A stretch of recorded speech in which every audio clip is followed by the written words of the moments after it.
clouds today, dawn now is breaking, and the mountains say, it's only light can make the darkness run. Lift up your head, greet the rising sun. Greet the rising sun.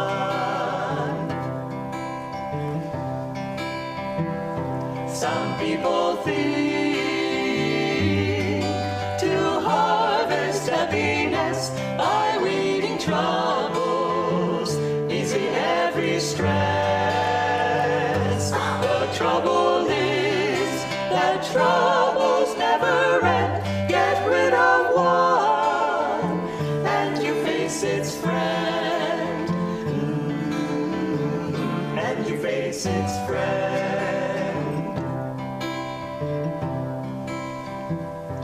It's in your heart, the songs of joy resound. You'll hear but echoes in the world around. Wind on a hill sounds lonely if you're sad, free if you're free, cheerful if you're glad. Cheerful if you're glad. Friends, come with me.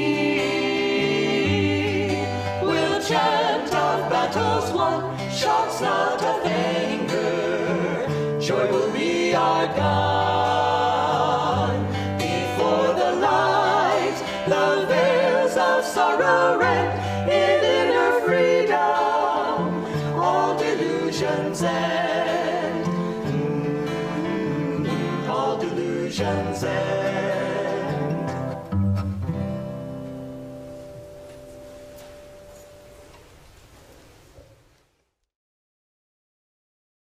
Good morning. I'd like to welcome you all. I am Nayaswami Ananta. This is Nayaswami Maria. It's a wonderful opportunity to share with you all. The song that the singers did today was often the first song that Swami Kriyananda would sing if he was doing a concert. Come gather around. This is an invitation. So I'm glad that you all took the invitation and came to join us, and those online all around the world. So thank you for being with us. I'd like to read from Rays of the One Light. How high should we aspire? Truth is one, Truth is one and eternal. Realize oneness with it in your deathless self within.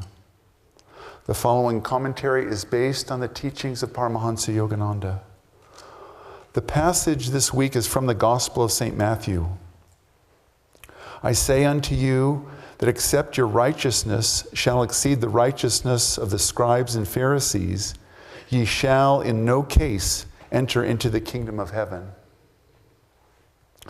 The easiest explanation for these words is that they were spoken in criticism of the scribes and Pharisees, particularly since Jesus was often verbally attacked by them and stood up to them fearlessly. However, it wouldn't have been much of a challenge to the disciples who aspired to spiritual perfection to tell them, don't be like those who lack any such aspiration.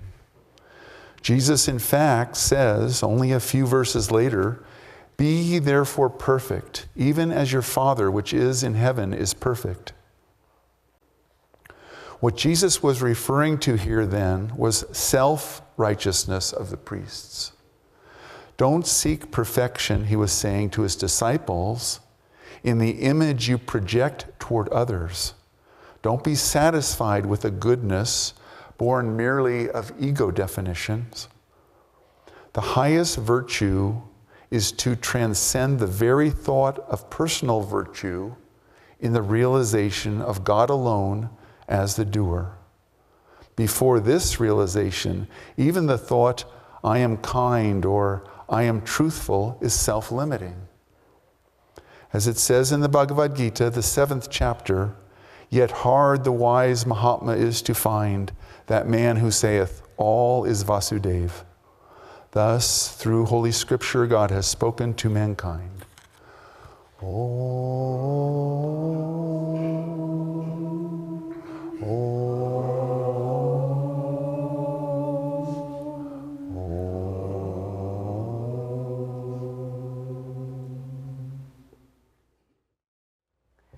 Hello, everyone. I wanted to say also about that song that was sung this morning. You know, in the earlier days of Ananda, we didn't have such a variety of music written by Swami Kriyananda, and a couple handfuls of songs, the songs of divine joy, and this was one of them, Come Gather Round. And oftentimes, the circumstances would be such that Swamiji would be singing that song by himself with the guitar, just his voice and the guitar. And so whenever I hear it, that's the image I have, and you know, a gathering of people around him, and it was just, the energy was, it was the Heavenly Father just bringing his children, gathering them there, and saying, let's all find God together. It's just a very powerful remembrance and thought that lives on, as so much inspiration does through the music he has given us. I wanted to begin with reading from Whispers from Eternity, and how high should we aspire? So, of course, make me the eagle of progress. Master writes, make me an eagle of progress, soaring far above narrow lanes of bigotry. Call me to soar ever higher and higher, far above all clouds of earthly pettiness. With the sharp talons of my soul, I will tear at the little squabbling birds of misery which prey upon mankind. I will free my mind's skies from the buzzards of cynicism which prey on carcasses of dead hopes. I will soar on balanced wings of wholesome living, high up into the finer regions of divine perception, high above the hurricanes of earthly preoccupation. I will soar higher and higher to those unimagined heights where thou alone dost dwell. Make me thy eagle of ever upward progress.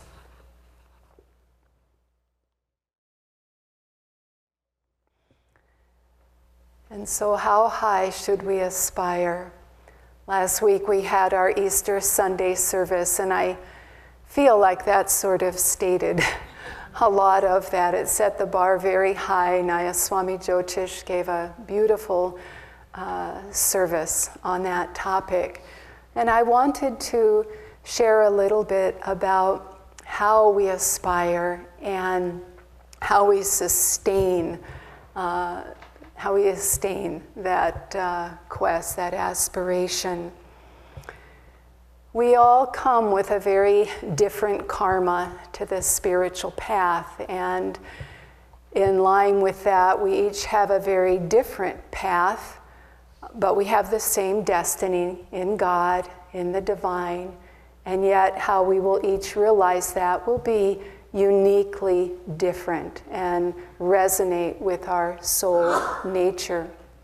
The masters come again and again to inspire us, to remind us that this is why we're here.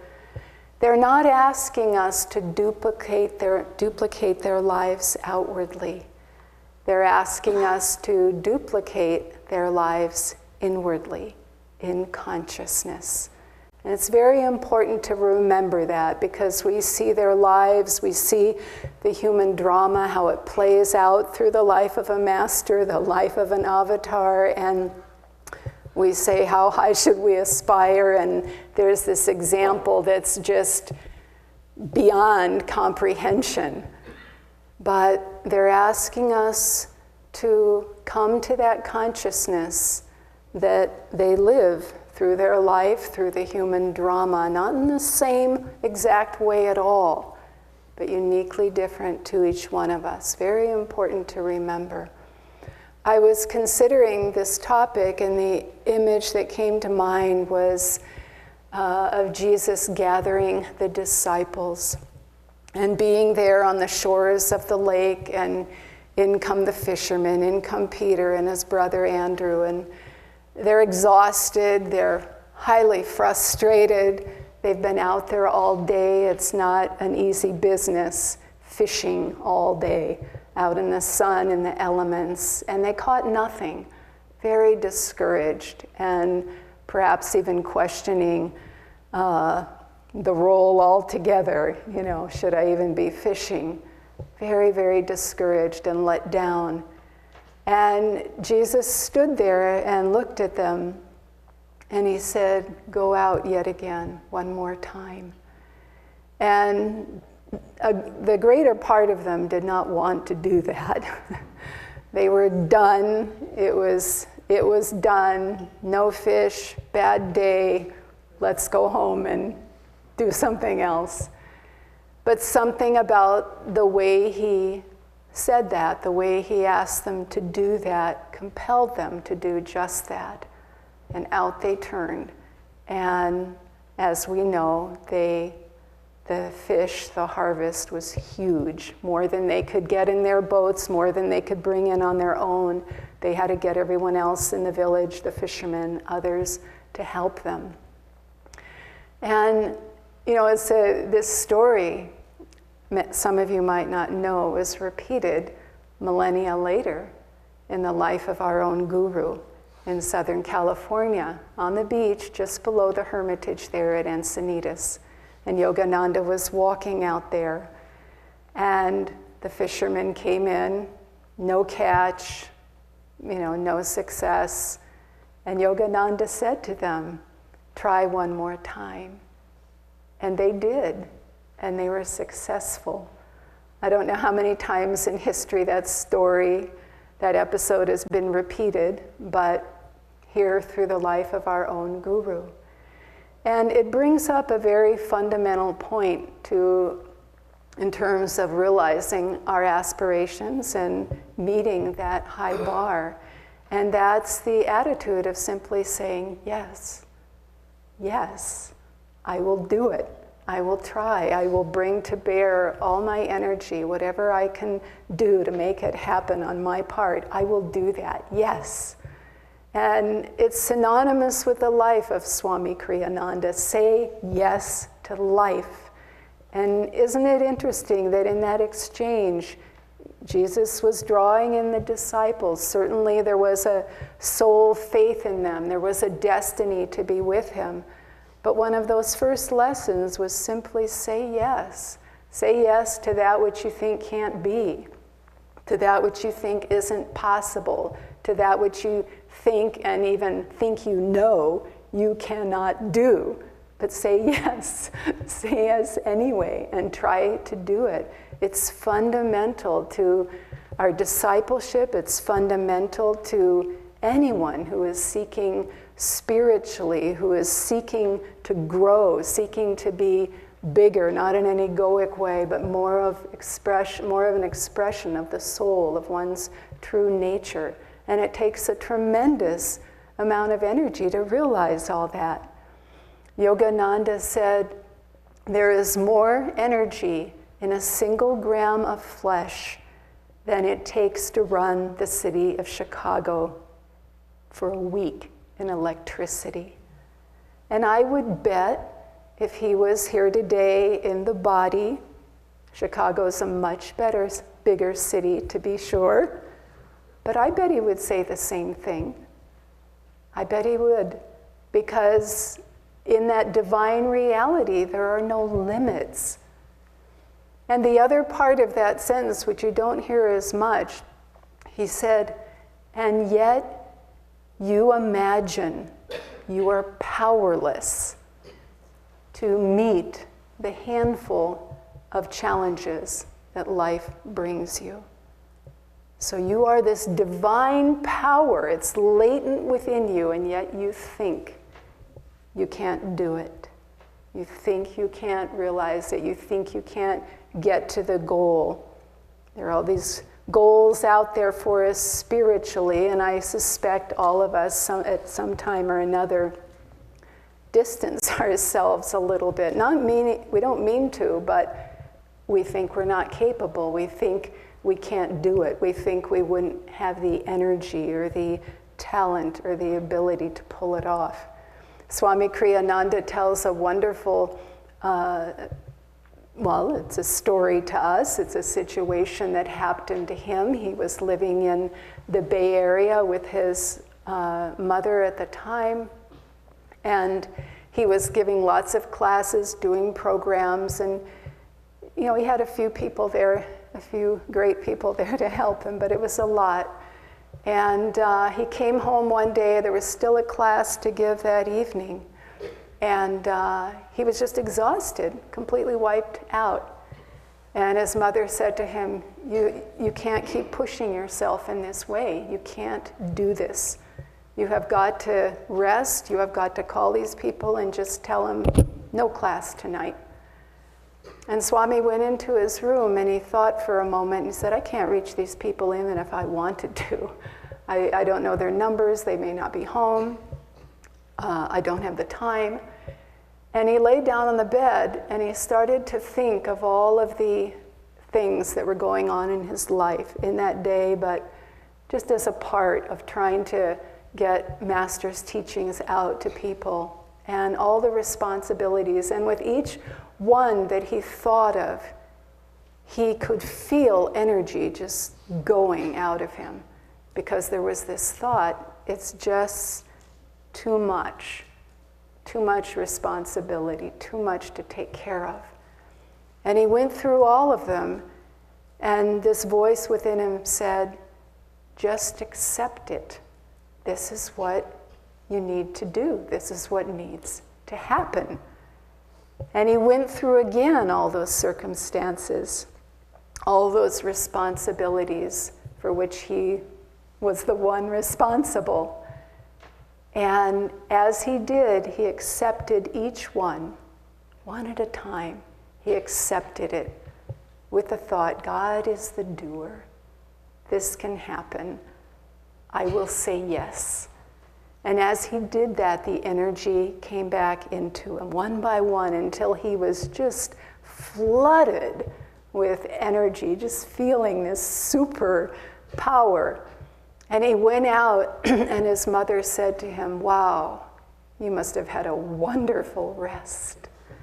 And I don't think that he said anything. He was so fired up. In the class that night, he said, interestingly enough, it was on energization. And he said it was the best class that he ever gave. But it was just rerouting the energy from an attachment through the ego to God is the doer. This can happen. God has put me in this situation, given me this life, given me this karma, and God is going to see me through it. God is going to free me through it. There's a wonderful story from the Mahabharata about the life of Arjuna, from his life. And Arjuna was a great archer, bow and arrows. This was a significant means of warfare and battle, but also just expertise in the arts. And he was acclaimed the greatest archer in the world. And so there was a great tournament that was held, and the word went out to lands far away and near to invite anyone to participate in this tournament. And many, many people came. And Dronacharya, Arjuna's guru and also archery teacher, was there presiding. And one by one, he asked the contestants to come up, to string their bow and take aim. And the target was in the far distance. Atop of a pole was a carved image of an eagle. And Drona would ask them, they would string the bow, take aim, be all ready, positioned, everything. And he would say, "What do you see?" And the first contestant said, "I see the sky, I see the trees, I see the post with the eagle on top." And Drona said, "Step aside, you won't succeed." And then the second person came up, same thing, third, fourth, this went on for quite a while. "I see the trees, I see the eagle, I see the feathers on the eagle, I see his head." And Drona said, "Step aside, you won't succeed." And finally Arjuna comes up and he sets his bow, he strings the arrow, he takes aim, and Drona says to him, "What do you see?" And Arjuna says, "I see the eye of the eagle." And Drona says, "You can shoot." And he does, and of course, he hits the eye of the eagle and he wins the tournament. This is an important element of achieving our aspirations and aiming high. We've got to keep that goal out there in front of us. It needs to be visible.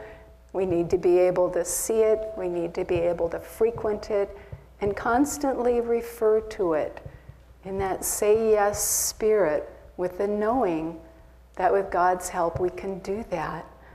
I wanted to read some words from Sister Gyanamata, Yogananda's disciple, in this regard. She says, "See nothing, look at nothing, but your goal ever shining before you.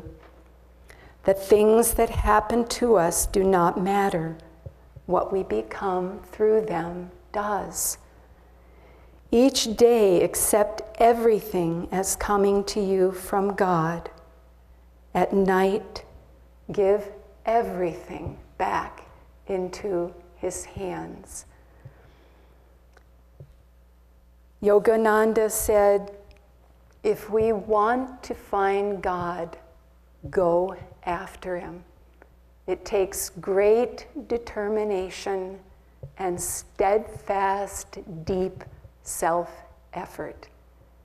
And then he said, but remember, the minutes are more important than the years.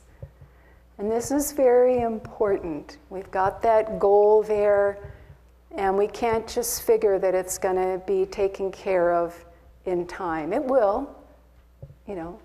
Master is promising that. God is promising it. It's the destiny of each soul. But we need to come into that with a consciousness of awareness as much as we can in all of the minutes that make up our lives. And I bring this up because over the years, I've been asked so many times by students in classes or, programs, this kind of thing, and I've asked it myself. How do we balance it all? How do we have that really high bar, that goal out there, say yes and put out all of this energy and maintain this inner center, this inner focus within the self that helps us to maintain that expansive view, that hope, and the understanding and faith that it will all come together. And how do we balance all of that? Because life is intense by its very nature. It's just filled up with many things, many people, many responsibilities, more than any of us can possibly do. And yet we have to find that balance too. And that balance is in the minutes. That balance is in the moment. It's in the meditation. It's in the day. It's not something that we're going to acquire out there or outside of ourself by doing something outside of ourself. There's no other place to go. There's nothing else to do, really. It's about finding that inside the self and being with that inside the self, in the day, in the moment, in the meditation. And this is why meditation is so important, because when we get that taste of it in meditation, then we know what we're looking for in life. then we know how to do it better and how to do it in such a way as to move toward our goal. And all the time in this process, we have the help of the masters.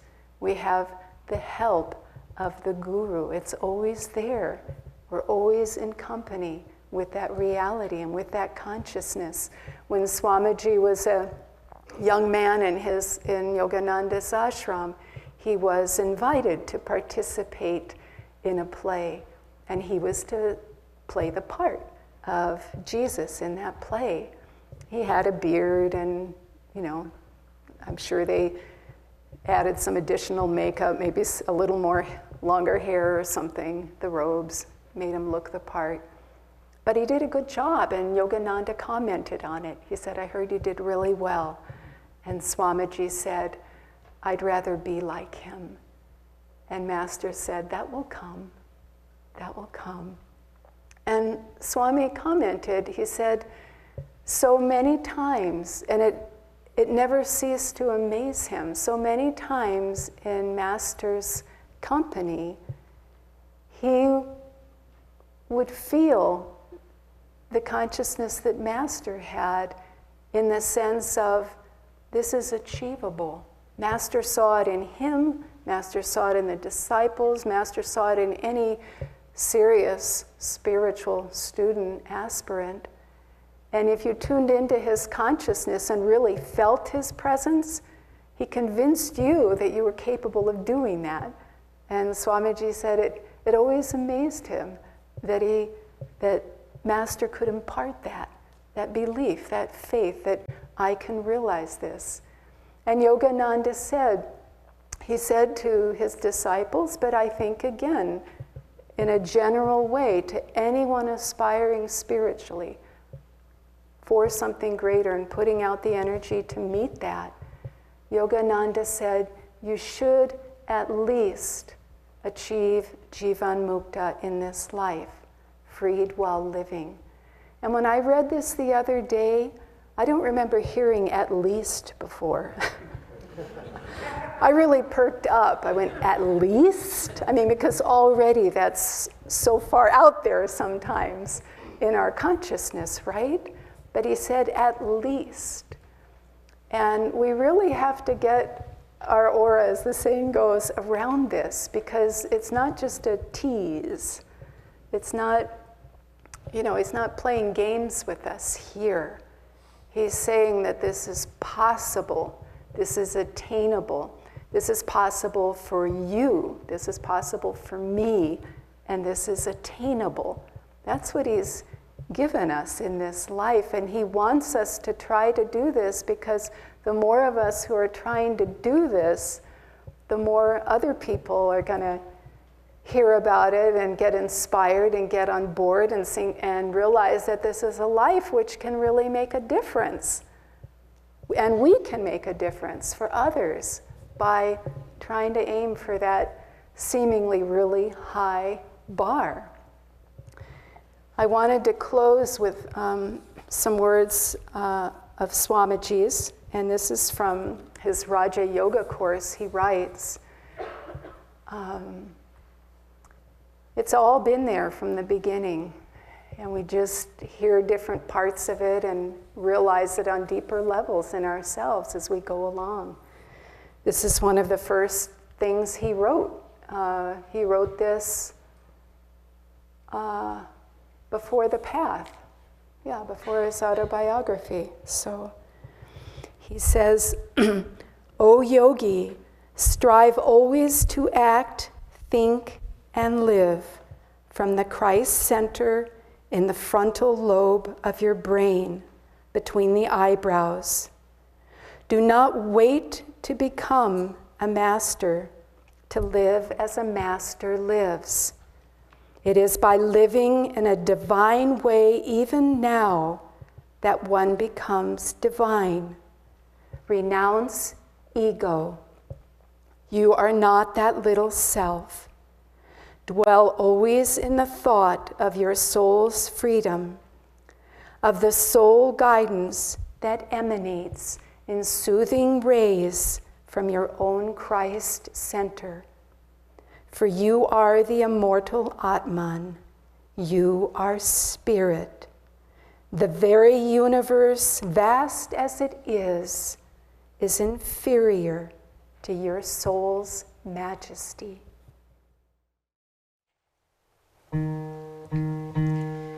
Listen,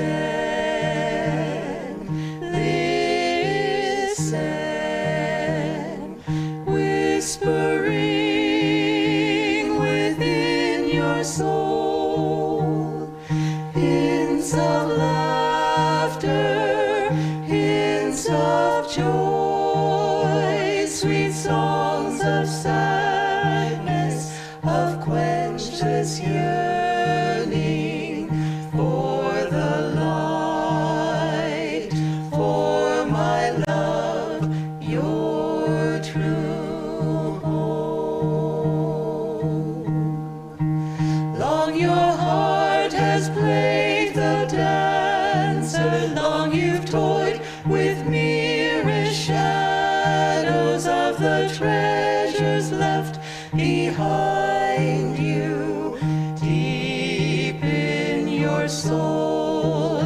Long you've plumbed the dark for answers, long you've begged from beggars' empty hands, gifts of life they too were seeking, gifts none could share.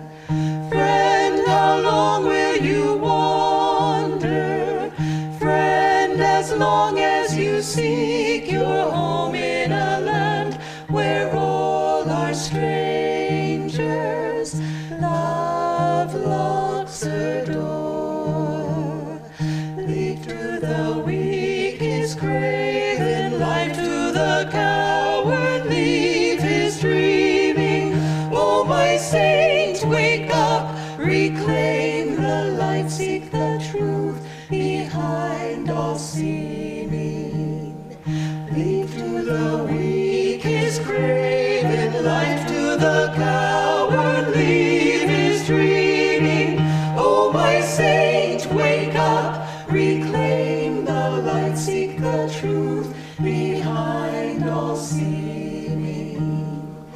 Turn, turn, turn within, in silence of soul.